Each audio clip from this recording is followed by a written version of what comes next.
All right, what's going on, guys? Graham, Gius, and Matthews here with BleacherReport.com. And ahead of WrestleMania weekend, we got the Hall of Fame on Friday, per usual, Friday, April 1st, live on Peacock, immediately following SmackDown. We're going to be welcoming into the hallowed halls of the WWE Hall of Fame, the one, the only, the man who needs no introduction, the Undertaker himself. Mr. Taker, how you doing, sir? I'm good, man. How are you? Doing excellent. I'm excited for WrestleMania, probably more over than anything that weekend. I'm excited for your induction. This has got to be, among fans, one of the most anticipated speeches in WWE Hall of Fame history. And with that being said, we're speaking on the 16th as we speak right now, Austin 316 day, all that cool stuff. Have you begun the process of preparing a speech, or are you just going to wing it in the moment? My original plan was to wing it. Fortunately, my wife talked me out of that. So you can see I'm sitting at my desk at the moment. I have sheets upon sheets upon sheets of notes and ideas and thoughts. And this has become like putting a WrestleMania match together. It's been a few years since I've had this kind of pressure and anxiety, but it is. It is taking up most of my time, to say the least. All the nuts and bolts of putting a Mania match together, just without the bumps. So at least that's a plus. You're not taking any physical bumps here, you know. So. Well, yeah. I mean, it is April Fool's Day, so you never know what Vince may do. He may send somebody out there and give me a bump, especially if I go too long. I'm trying to approach this speech. I want to be different. I want to be entertaining. I want to leave people with something. It's at this moment, it's becoming very real. Kind of going off there, I think you just kind of answered my next question, but is that basically what fans can expect from this speech? Something real, something, personal. And we've seen you kind of out of character, obviously, for the better part of the past 2 years with the Broken Skull sessions. And you've done a million interviews at this point. This is nothing new that we're speaking right now, but is this going to be something real come the WWE Hall of Fame? Yeah, this will be a little different. Even, although I've done a lot of mainstream media now, and I've done the Broken Skull sessions, you're going to get what you didn't get at the retirement. Mm-hmm. We still weren't allowed to have, fans in for that. And there were a lot of people very disappointed in the fact that I retired in an empty, empty arena. So we're going to make up for that. And they're going to get a glimpse of, not only a retrospect of my career and all of that, but they're going to get a nice look behind the curtain to who Mark Calloway is. So and I'm gonna, like I said, I'm trying to approach this in a different direction, so as to give people something else to think about other than just me saying thank you to all the people that I've worked with for 30 plus years. I mean, yeah. There's no possible way to do that and thank everybody. So we're working diligently to make this special. And it's going to be special regardless. And I mean, if that wasn't enough, obviously that's the big, my microphone just fell over there. This is going to be the biggest part of them all. But not only that, Vince McMahon, obviously the chairman himself, inducting you into the WWE Hall of Fame, which is exciting in and of itself. Can you talk a little bit about how that process came together? If you wanted him to do it, or if he kind of requested it? We heard it on Pat McAfee's show. He made the announcement there. Can you kind of talk a little bit to how that kind of came together? I've always, from when I didn't really start thinking about the Hall of Fame, or my place in the Hall of Fame. I mean, obviously you think about it, like I was always there. Like I never, people know Undertaker's never at the Hall of Fame. I was always there. I was just off camera. I didn't miss one because, everyone that's been inducted in the Hall of Fame deserves that respect. And I respect all the people that are there. But, when you think about your own induction into that, for me, there was never anybody else that even, I mean, obviously Kane would have been appropriate. And, there were several people, that could have done it, but Vince has always been, in my mind, the one. I look at it like this: he brought me in, he's going to have to take me out. So it makes sense. So that's how that works. Yeah. And, there's no one that Vince loves to, there's no one Vince loves to play practical jokes on more so than me. So this is a little bit too, of me getting back at him just a little bit, because I know it's going to be hard. It's going to be hard on both of us to keep our composure, but especially him. Yeah. And the fact that I'm responsible for, possibly making him cry just warms my heart. Yeah. It's going to be special. Like you said, it falls on April Fool's Day too. So we might get a little bit of everything. Like you said, emotion, goofy stuff. It's going to be great. So there's no telling what you're going to get. And I have no idea what, I just know that I'm dealing with an evil man that has a lot of resources and a cruel sense of humor. So tell them what to expect. We're all looking forward to it. And it's crazy to think now as we speak, it's been 2 years since your last match, WrestleMania 36, the Boneyard match with AJ. It feels like it was just yesterday. The pandemic kind of sped things up a little bit, but it's wild. What's been your relationship like with Vince over the last 2 years in terms of keeping in contact? When the last time you guys spoke and stuff like that? Is he giving you the old, hey pal text, like, can we use you for this show or stuff like that? Or what's that relationship been like the last 2 years?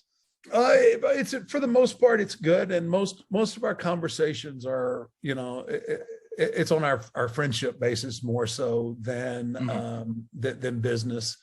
Not the when was the last? I think the last business thing that he called me on was he wanted me to go over. Not the last Saudi show, but the one before. He wanted me to go over there and do a promotion, not a match or anything. He wanted me to go over there and promote something for him. And, we had a big hem-haw back and forth about that. But most of our correspondence is giving each other crap and just basically checking in and making sure everything's good in our worlds. That's great. That's so cool to hear. And in the last 2 years too, I mean, obviously so much has changed. I mean, you talked a little bit about earlier, having your last match with no fans and doing the Survivor Series bit 30 years today from when you, debuted, you retired on that same day at Survivor Series. Again, no fans. We're going to make up for that with the Hall of Fame, but seeing fans back now, which was inevitable, obviously, we were always going to get fans back. We have fans back now. I'm sure you get this a million times, but do you get that itch seeing the fans back now thinking, I mean, not saying that you're considering coming out every time, not to suggest that, but is that sensation always there regardless? Is it kind of hard to turn off for wrestlers? Yeah. You know what? I'm good in every situation. But as you know, my wife just was in the Royal Rumble. Yeah. And so I was there obviously to support her. And we had our daughter with us, our youngest daughter. And I was good most of the day because I was keeping our daughter entertained and, taking her out to the ring and, doing things with her. And then we had another friend that showed up later so that my daughter could actually sit out in the crowd and watch. That's awesome. And it was when I was by myself, and now I'm intermingling with Vince and everything. That's when it really starts hitting me like, oh man, this, you get, I just can't help it. I get that feeling like, man, I should be here. I should be out here. I don't know that that'll ever go away. That passion. I mean, I've spent, my whole entire adult life in this business.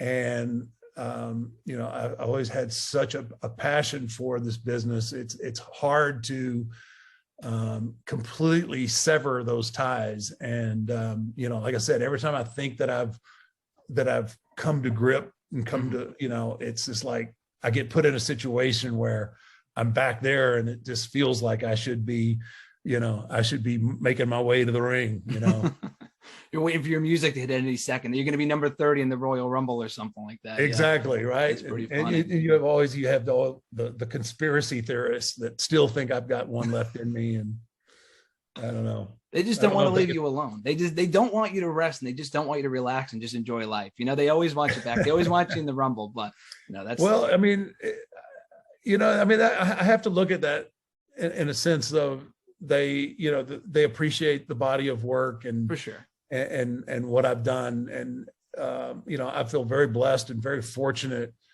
to have stayed relevant for as long as I did, in an industry where staying relevant is pretty difficult.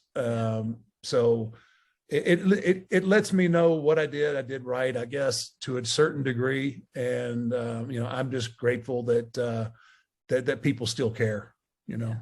People always will care. And that's why we're looking forward to this Hall of Fame induction. And as we wind down here in our final few minutes, going back to the Hall of Fame stuff for a second, the video itself, I got to know, it's one of the best video packages I've seen WWE produce in many, many years. And there's obviously been a lot of them. I mean, the company produces some of the best video packages there is. Your Hall of Fame video, Sad But True by Metallica, a 5-minute masterpiece, just perfect. Did you have any input with the music there? Because we've seen Metallica kind of been synonymous with your career before, including with the End of an Era match 10 years ago. Can you speak to that at all, or what your thoughts on it were after you saw it? No, I was blown away. I was honestly blown away by that whole package and the way they went from Metallica into Kid Rock and how it intertwined back and forth. It was so well done. Actually, one of our guys, Adam Panucci, who doesn't even do it anymore, came out of retirement and did that. Wow. It did that package. And I mean, powerful.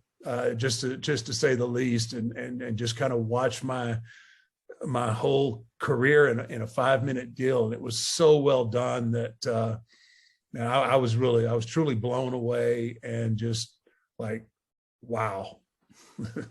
It's amazing. And hopefully they replay it right before your speech at the Hall of Fame so we can all kind of relive it again.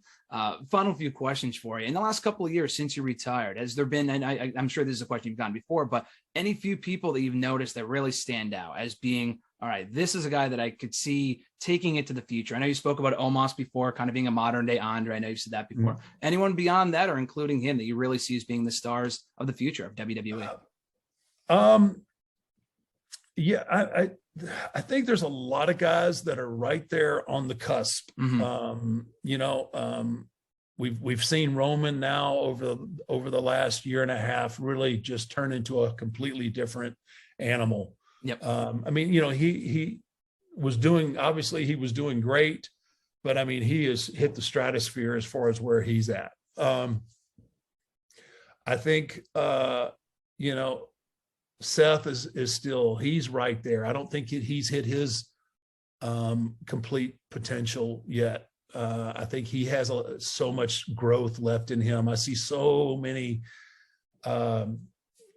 similarities between him and Edge, who, by the way, is just incredible. I mean, even after that, I mean, he is so, I don't know. He's so riveting now, you know, like he always was, but now when I watch him, it's just so good. The things that he's doing now. I mean, which is, you know, I hope that the young guys are just wearing him out and just picking his brain, because mm-hmm. he's so smart to the business and how he approaches things. Obviously, you know, I think Bianca Belair, she's only scratched the surface to what she can do. Mm-hmm. Same for Rhea.